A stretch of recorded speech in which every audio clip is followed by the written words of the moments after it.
si raccontano le solite storie.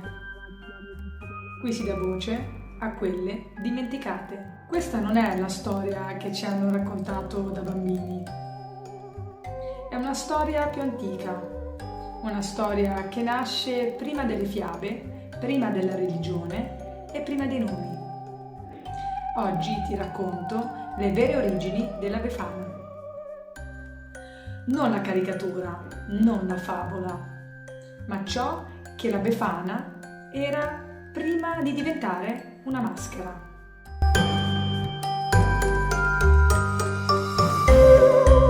La Befana nasce dal tempo, non da un personaggio, non da una leggenda. Dopo il solstizio d'inverno, quando il sole ha smesso di scendere e lentamente ricomincia a salire, le antiche culture contadine sapevano che l'anno vecchio era finito, ma quello nuovo non era ancora nato.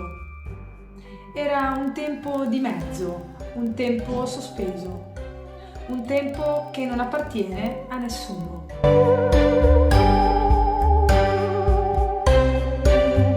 In molte parti d'Europa e già nel mondo romano, i giorni tra la fine di dicembre e l'inizio di gennaio non erano giorni normali, erano i 12 giorni fuori dal tempo.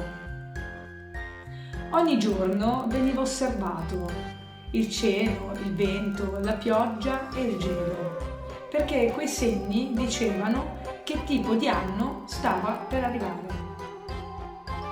La Befana nasce da qui, nel momento in cui l'anno viene letto prima di essere vissuto.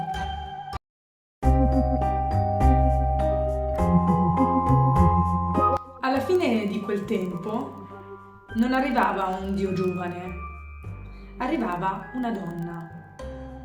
Non perché fosse debole, non perché fosse brutta, ma perché solo chi ha attraversato tutto il ciclo può chiuderlo. La donna anziana era il simbolo della terra dopo il raccolto, non sterile ma completa. La Befana non è una dea, è una funzione, è la donna che accompagna il passaggio.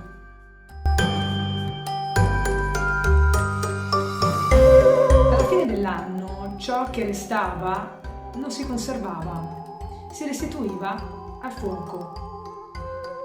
Non per distruggere, ma per trasformare.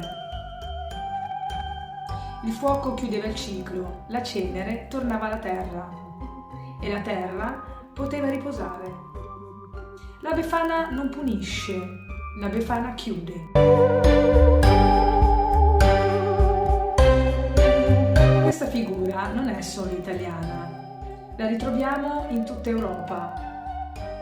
Donne dell'inverno, donne della soglia, donne del limite. Figure che arrivano quando non c'è più nulla da aggiungere. La Befana è una di loro.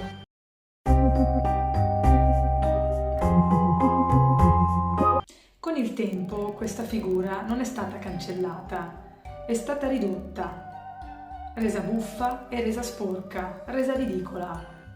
Perché? Perché una donna che sa quando qualcosa deve finire fa paura, molto più di un vecchio allegro che porta regali.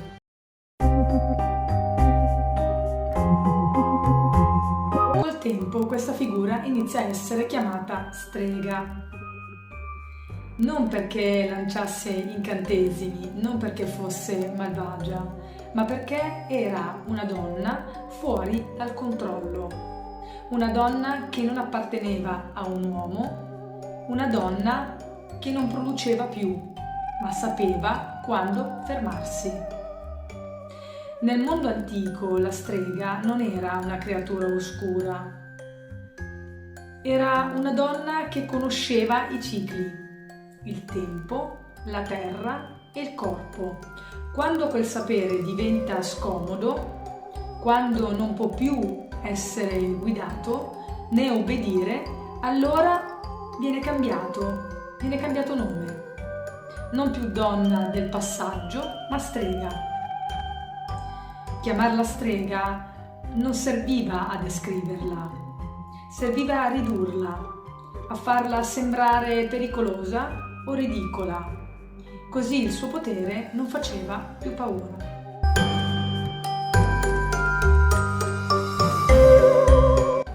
Così la donna del passaggio diventa una maschera, una vecchia con i vestiti rotti, non per dire che l'età è brutta, ma per togliere potere a ciò che non si può controllare.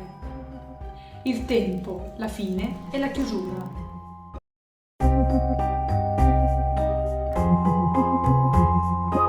La Befana passa quando tutto è già stato detto.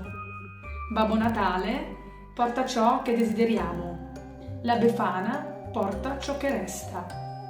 E spesso è proprio lì che si nasconde la verità. Se ti piacciono le storie che non vengono addolcite, iscriviti al canale e lascia un like. Qui si raccontano le storie che non finiscono nei libri per bambini.